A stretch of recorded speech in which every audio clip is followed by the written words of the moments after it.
तो दोस्तों आज की कहानी की शुरुआत होती है और हमें दिखाया जाता है कि एक औरत प्रेग्नेंट है और इस वक्त डॉक्टर्स अल्ट्रासाउंड की मदद से उसके पेट में बेबीज को देख रहे होते हैं जो जुड़वा होते हैं। लेकिन यहाँ पर हमें दिखाया जाता है कि एक बेबी दूसरे बेबी को टेक ओवर करने की कोशिश कर रहा है और ये सीन यहीं से कट हो जाता है, जिसके बाद हमें मारिया नाम की हाई स्कूल स्टूडेंट को दिखाया जाता है जो कि इंट्रोवर्ट है और वो किसी से ज्यादा कुछ बात नहीं कर पाती। घर में भी वो अपने माता पिता के सामने अपने इमोशंस को छुपा कर रखती है क्योंकि कोई भी उसकी बातों पर ज्यादा ध्यान नहीं देता। इस वजह से उसकी खान पान में भी कमी आ गई थी। इसके अलावा उसका वेट भी काफी ज्यादा कम होता जा रहा था। मारिया के फादर का नाम यहाँ पर हम डेन जान पाते हैं जो कि एक प्लास्टिक सर्जरी करने वाले हैं और उनको अपनी जिंदगी में सब कुछ परफेक्ट पसंद है। इसी वजह से वो मारिया के साथ काफी ज्यादा स्ट्रिक्ट रहते हैं। और दूसरी तरफ हम उसकी मदर का नाम एमी जान पाते हैं और ये भी काफी ज्यादा परेशान और डरावने सपनों की वजह से डिप्रेशन में रहती हैं। वो अपने हस्बैंड डैन के अफेयर के बारे में सब कुछ जानती है, लेकिन वो ऐसा दिखावा करती है कि जैसे उसे उसके बारे में कुछ पता ही ना हो। स्कूल में हम देखते हैं कि मारिया को एक मार्क नाम का लड़का हमेशा परेशान किया करता है।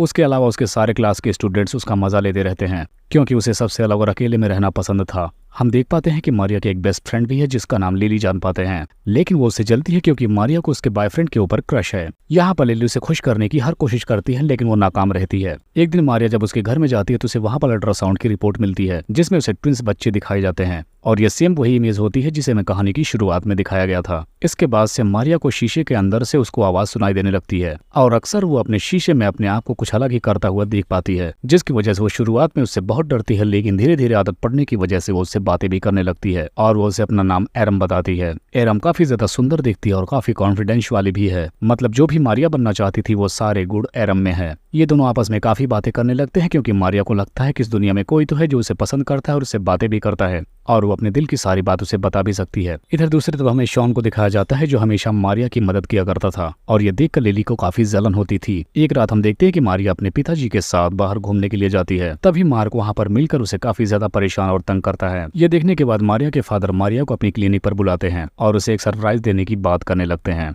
लेकिन यहाँ पर मारिया को लगता है कि शायद उसके डैड उसे कार गिफ्ट करने वाले हैं और आज के बाद उस बस में उन पागलों के साथ उसे स्कूल नहीं जाना पड़ेगा, वो खुद की कार से जाया करेगी। लेकिन वो शॉक्ड हो जाती है जब उसके फादर हकीकत बताते हैं कि आखिर वो उसे क्या गिफ्ट करने वाले हैं। उसके फादर बताते हैं कि हम तुम्हारी नाक और होंठों की सर्जरी करेंगे जिससे तुम काफी ज्यादा खूबसूरत लगने लगोगी। लेकिन इस बात से मारिया और उसकी शीशे में दिखने वाली प्रतिबिंब उससे काफी ज्यादा नाराज हो जाते हैं और ये दोनों मिलकर सोचते हैं कि उसके फादर बस उसको परफेक्ट बनाने के चक्कर में हमेशा पड़े रहते हैं और इसी वजह से वो उससे प्यार भी नहीं करते। अब अगले सीन में हम देखते हैं कि मारिया तैयार होकर प्रॉम के लिए जाती है, लेकिन वहां पहुंचने के बाद उसके साथ बहुत गलत होता है क्योंकि मार्क सबके सामने उसकी बहुत बेइज्जती करता है, जिसकी वजह से वो घर आने के बाद रोते हुए वॉशरूम में जाती है और अपनी प्रतिबिंब से बात करने लगती है और एरम से अपनी जिंदगी बदलने को कहने लगती है ताकि एरम खुद उसकी सारी प्रॉब्लम्स को सॉल्व कर सके। जिसके बाद एरम खुद बाहर आकर मारिया की जगह लेकर सबसे बदला लेना शुरू कर देती है, जिसके बाद वो सबसे पहले मार्क के पास जाती है और उसे लुभाती है और फिर उसे अपने साथ शावर रूम में लेकर जाती है और फिर एक स्टिक से मारकर उसका गला तोड़ देती है, जिसकी वजह से मार्क अब हमेशा के लिए पैरालाइज्ड और चुप हो जाता है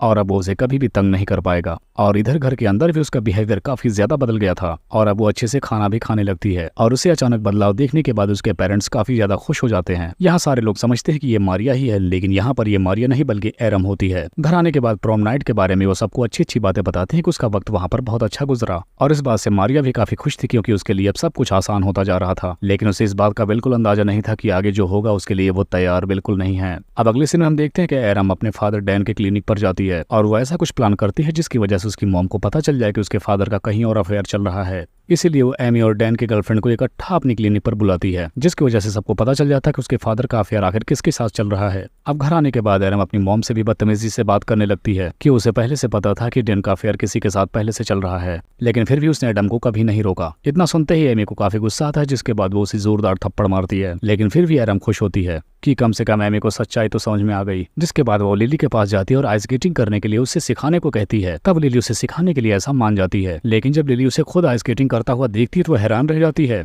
कि कल तक जो लड़की बर्फ पर ठीक से चल नहीं सकती थी वो इतनी अच्छी आइस स्केटिंग कैसे कर रही है। जिसके बाद एरम और लिली का पीछा करने लगती है, लेकिन तभी लिली फिसल कर गिर जाती है और उसका सर जाकर एक पत्थर से टकरा जाता है, जिसकी वजह से उसकी वहीं पर मौत हो जाती है। जिसके बाद अब वो रोने का नाटक करते हुए पुलिस को फोन लगाती है और बताती है कि उसकी फ्रेंड स्केटिंग करते हुए फिसल गई, जिसकी वजह से उसकी मौत हो गई है। इधर हम फोन के ग्लास में मारिया को रोता हुआ देखते हैं क्योंकि वो इतना खतरनाक बदला नहीं चाहती थी। अगले सीन में हम देखते हैं कि लिली का फ्यूनरल रखा जाता है और वहीं पर शॉन भी आया होता है और इस वक्त एरम की नजर उसी पर होती है। अब हम देखते हैं कि एरम सीधा शॉन के घर पर जाती है और उससे बोलती है कि वो उसे बहुत पसंद करती है, जिसके बाद ये दोनों यहाँ पर इंटीमेट हो जाते हैं और बहुत बार ये लोग अपना क्लास बंक करके बाहर जाकर एक दूसरे के साथ एंजॉय करते थे। लेकिन इस दौरान पुलिस को इन पर शक था, इसलिए वो इनका पीछा करती रहती थी। दूसरी तरफ हम देखते हैं कि मारिया के मॉम और डैड के बीच लड़ाई हो जाती है, जिसके बाद से डैन घर पर आना छोड़ देता है। अगले सीन में हम देखते हैं कि शॉन और एरम दोनों एक दूसरे के साथ इंटीमेट होने के लिए एक रूम में जाते हैं, लेकिन तभी शॉन को उसकी मॉम का फोन आ जाता है, जो कहती है पुलिस इन दोनों से बात करना चाहती है। और इस बात के लिए शॉन एरम को भी अपने साथ चलने के लिए कहने लगता है, लेकिन एरम पुलिस के पास नहीं जाना चाहती थी, जिसकी वजह से शॉन को उसके ऊपर शक होने लगता है। अब शॉन कुछ कर पाता इससे पहले वो उसके सर पर एक बोतल मार देती है, जिसकी वजह से शॉन की वहीं पर मौत हो जाती है। जिसके बाद हम देखते हैं कि एरम यहाँ पर बहुत सारी शराब पीकर डैन के ऑफिस में जाती है और इस वक्त वहाँ पर कोई नहीं होता। और यहाँ कर वो अपने फादर से पूछती कि क्या वो उससे तब भी प्यार करते जब वो परफेक्ट नहीं होती। और तब यहाँ पर हमें उस अल्ट्रासाउंड की हकीकत पता चलती है, जहाँ पर दो बच्चों को एक साथ दिखाया जाता है। असल में हम जान पाते हैं कि ये दोनों लड़कियां जुड़वा बहनें होती हैं और ये दोनों डैन की ही बेटियां होती हैं। अब हम जान पाते हैं कि पैदा होने के टाइम मरिया तो परफेक्ट थी, लेकिन एरम परफेक्ट नहीं थी। इसी वजह से उसे जिंदा ही घर के बाहर दफना दिया गया था। लेकिन इन सब के बारे में एमी को कुछ भी पता नहीं था। इसी वजह से एरम की आत्मा शीशे में कैद हो गई और इन्हीं के घर में वो बड़ी होती रही। और जब मारिया बड़ी होने लगी तो वो उससे कांटेक्ट करने की कोशिश करने लगी। और तभी कहानी प्रेजेंट में आती है, जहां पर वो डैन से पूछ रही होती है, लेकिन डैन जवाब देता है कि हाँ वो कैसी भी होती मैं उसे प्यार करता। लेकिन इस बात से एरम को गुस्सा आ जाता है, जिसकी वजह से वो डैन का गला एक ही झटके में काट देती है। अब एरम बाहर जाते हुए बार बार मारिया का नाम लेती है कि वो जाकर उससे बात करे, लेकिन मारिया अब उसे शीशे में नजर नहीं आती। अब कहानी के लास्ट में हम मारिया को उसके घर के अंदर जाते हुए देखते हैं, जहाँ पर वो अपने मॉम के पास जाकर सो जाती है। और यहाँ पर हम देखते हैं कि उसकी मॉम के पास दो लड़कियां सोई होती हैं, यानी ये वही दोनों बहनें होती हैं, जिससे हमें ये पता चलता है कि मारिया ने अब ट्विंस की पर्सनैलिटी ले ली है। और इसी को दिखाते हुए इस कहानी का यहीं पर एंड हो जाता है।